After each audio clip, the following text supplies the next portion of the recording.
I literally don't know how I'm gonna pick these books up for this thumbnail. Okay, no, I can do this.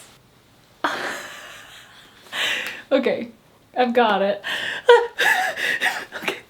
Okay, I'm sure something in there's good.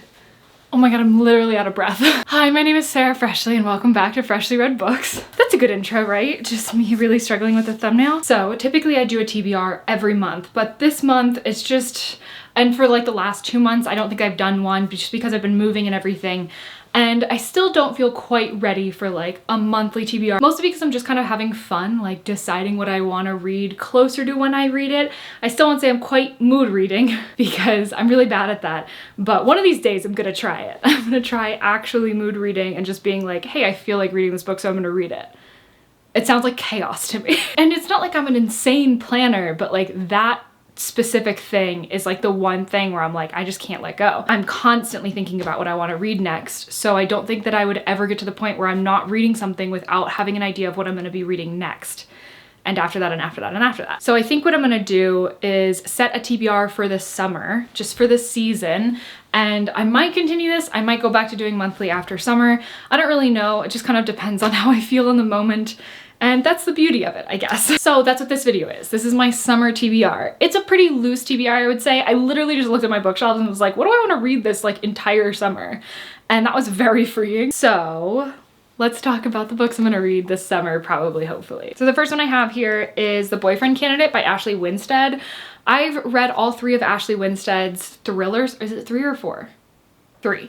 I've read all 3 of Ashley Winstead's thrillers, but she's written 2 romance novels. And I got this one a while ago because I was going to do a specific video that is now not happening anymore, but I still really want to read like all of Ashley Winstead's books because I love her thrillers and I'm trying to get more into romance books. So it makes sense to go for an author that I already know that I like and hope that like my love for her translates over into making me like romance books. And it's not saying I don't like them, it's just saying that I fell out of love with them after like high school and now I'm trying to like reignite that, which I'm also doing with fantasy. Those are 2 genres that I loved growing up and that I just stopped reading because I thought that they were like silly to read for some reason. I don't know, it's stupid. There were a ton of things that I gave up in high school just because I thought that like I shouldn't want to do them anymore as I grew up, and that includes like video games, that includes reading romance and fantasy books, and many other things. But I've gotten my love for video games back. That came back years ago at this point, and now I'm into like D&D, so I clearly like I am fully leading into any hobby that I'm interested in now. But now I'm like kind of working more on my love of like romance novels and fantasy books. I think that I can get back to that place where I enjoyed it. I always thought that, oh, maybe that was just something that I really did only like back then, but I'm starting to see now that that's not necessarily true. So anyways, that's a very long-winded way of telling you. And actually, why don't we just like pick out all the romance books right now that are within this? Okay, it turns out there's just 3 or 4. So we have Ashley Winstead's The Boyfriend Candidate, which I actually like don't know what it's about at all. It's about a woman who is a librarian and a foul-mouthed stranger. Oh, and he is famous. Oh wait, is he just he might be into politics. I just noticed he's got like a little American flag pin on his jacket. And then I have In the Weeds by B.K. Borison. This is a part of the Love Light Farms series. So I read Love Light Farms. This is supposed to be the spring book. They're like in order of seasons. So I really wanted to, technically I want to read this one and also the summer book in summer. I have started this one, but that was just because I wasn't reading anything when I was moving. And this was the first book where I was like, I think I could like handle that and my brain could like retain information. And even still, I didn't get very far, but it was very helpful. It was just nice to be reading before bed again, even if it wasn't very much and I was like passing out so quickly just because I was so tired from the days. But it still did really help and I still very much want to read it. It's just I haven't yet. And then I've got 2 Emily Henrys here, one of which I'm currently reading right now. This is my main book, which is Beach Read. I'm having a great time. So I want to read Emily Henry in general. I've never read her before, with the exception of the half of Beach Read that I've now read. But I hear people talk about her all the time and how great she is, especially in the romance genre. And I often hear that her writing is really great. So I kind of want to try it out for myself. So that's those 4 books. Okay, I like this. Should we go by genre? Maybe going by genre is smarter. The bad thing is I don't know all the genres of these books. Okay, let's do classics. I feel like that'll work. I only have 2 classics on here. One is Wuthering Heights by Emily Bronte. This I technically got for TBR Spin for I think May, so I should have already read it by the time this goes out, and I probably haven't yet because I have other books that I'm interested in right now first. But it does feel like the sort of book that I should be reading like outside. Like I just want to look like Keira Knightley in Pride and Prejudice, like reading outside. And this I feel like will maybe get me there. Like it'll get me those vibes and I'll be outside. I'm a little nervous.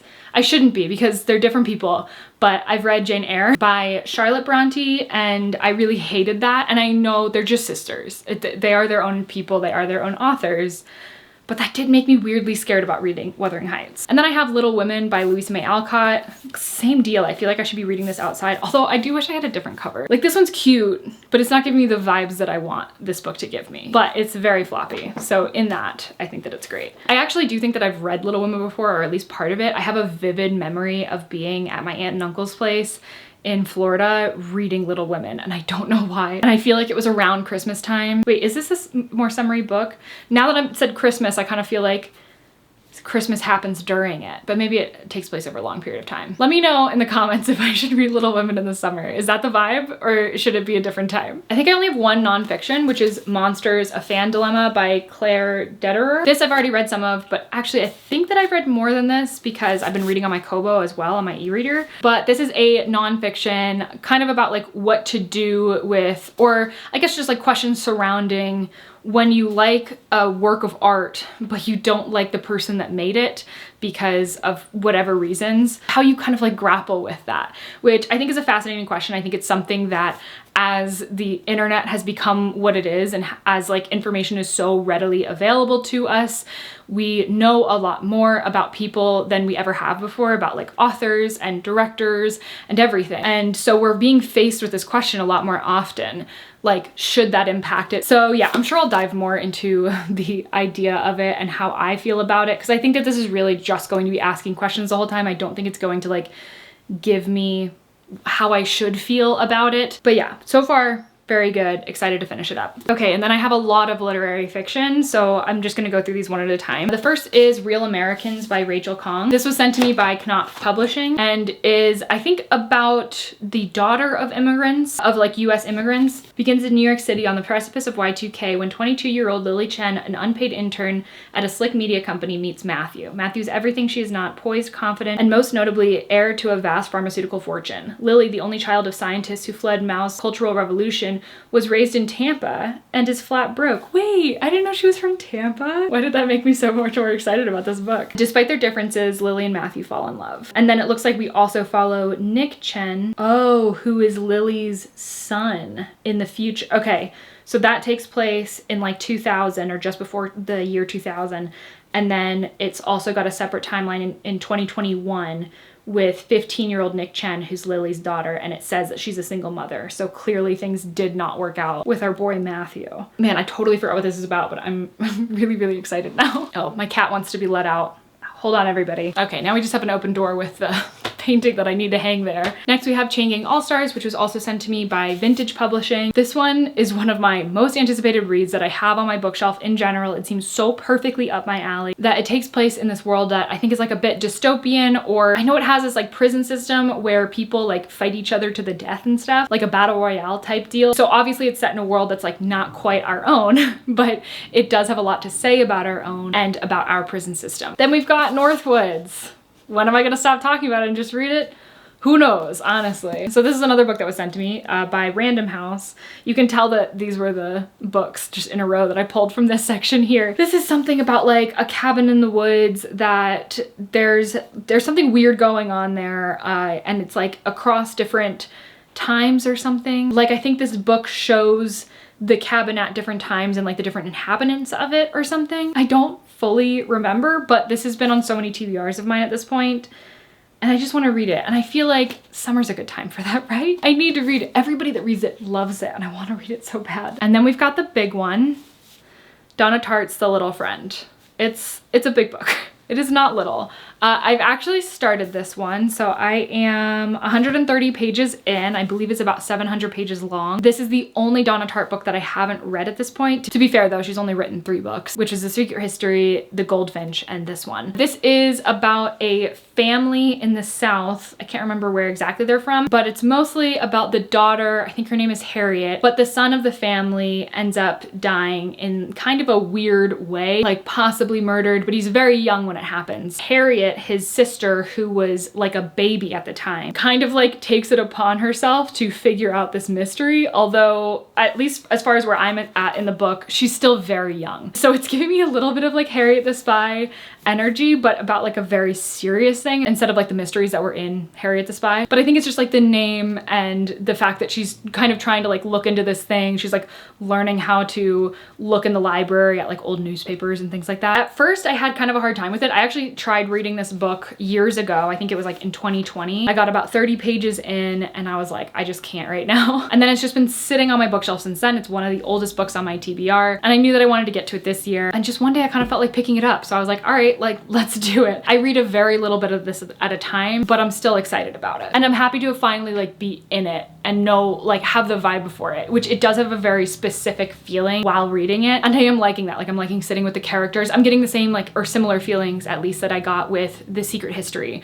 where I just was enjoying like being with the characters and knowing them and seeing them do like their lives. Another book that I think will kind of give me those same feelings is My Brilliant Friend by Elena Ferrante. I've had this book for not too long, but it just seems like a summer book. I don't know if it's the like cover art for it. It's a novel that's about friendship between Elena and Lila in the 1950s on the outskirts of Naples. But I like the idea of like a nice friendship story. This is also a part of a series of 4 books, I believe. And so I think it's about time I get started on them. Then we've got Burnham Wood, which is set in New Zealand, I want to say. There's something that happens that separates this community from the rest of the world, and that gives this opportunity to these people that are a part of what's called Burnham Wood, which is this like guerrilla gardening group. Okay, so it cuts off this sizable farm, and so now this group can kind of like hopefully turn this farm into a full like garden for them. I don't know. It sounds good. And actually the same day that I got this, I got The Only Good Indians. This was in my video going to all of the going to 8 indie bookstores in one day. So this is by Stephen Graham Jones. It is a horror and indigenous horror book. So this is about 4 indigenous people and like an event that happened to them when they were younger. But I've heard so many great things about him. I'm a little bit worried because I don't typically read a lot of horror, but that's usually just because of the gore. So if there's no gore, then I should be okay. Or if there's just like a little bit, I should be fine. So I'm done with my literary fiction books, I think. So now I have 2 that I think are thrillers, but maybe are like borderline. The first one being Bright Young Women. A serial killer's escape in Aspen, Colorado couldn't be further from the minds of the busy young women at the top sorority on Florida State University's campus in Tallahassee. And then at some point there's a massacre that happens in the sorority house that's at FSU. Okay, and then we have Saint X by Alexis Shaitkin, which I also think is like slightly thrillery. Claire's only 7 years old when her college-age sister Allison disappears on the night of their family vacation at a resort on the Caribbean island of Saint X. Several days later, Allison's body is found and 2 local men, employees at the resort, are arrested. But the evidence is slim, the timeline against it, and the men are soon released. So it seems like solving a mystery. I wouldn't be surprised if this kind of borders on literary fiction just based off of the other Alexis Shaitkin book that I've read, which is Elsewhere, which was also my favorite book that I read of last year. I loved it so much, so I'm really excited about reading this one. And summer seems like a good time to do it because there's a palm tree on the cover. And then we'll jump to fantasy. So I've got Royal Assassin here by Robin Hobb. This is the second book in a trilogy, the Farseer trilogy. So this is the second book in that trilogy, but I actually do plan on reading both this book and the third book of the trilogy within summer. I just only own this one right now because I'm working on joining the Fitzalong that Lianne from Literary Diversions is doing on her channel. I'm very behind, so I need to read like both of these books in June basically. So I don't know how doable that is. But if I at least read this one before the end of June and like started the other one, I think that I would feel okay because she's doing it through like the entire universe, not just for this trilogy. Obviously it would be bad if it was only for this trilogy because I would like miss all of it basically. But she's doing it for this whole universe, which includes I think 3 trilogies and 1 series of 4 books. So after this one, we'll be moving on to another trilogy. So there's still like a chance that I could catch up. And she gives 2 months for each book. So theoretically I should be able to do it pretty easily. It's just that I haven't been reading a lot. So I thought that I was gonna be able to catch up quickly, and now I just need to work a little bit harder to get there. This trilogy follows Fitz, who is this like young boy whose father is a king, but his mother is like somebody that wasn't his wife. I think from before he got together with his wife. But then there's also this like magic system that exists in this world called the Skill, I think. And he's like training to become an assassin. Like the first book is called Assassin's Apprentice. And so I can only assume what's gonna happen in Royal Assassin. And then another book that's a part of a series and kind of fantasy, but sci-fi fantasy, we've got Nemesis Games by James S.A. Corey. This is the 5th book in the Expanse series, which I've been reading for a while now with my sci-fi reading group, which is Gemma from Gem of Books, Fraser from A Springboard Thought, and Sandy from Miss Reads a Lot. We've read many sci-fi books together at this point, but now we're working our way through the Expanse series, which is so much fun. It's this sci-fi space opera that starts as kind of like this detective novel in Leviathan Wakes, which is the first book,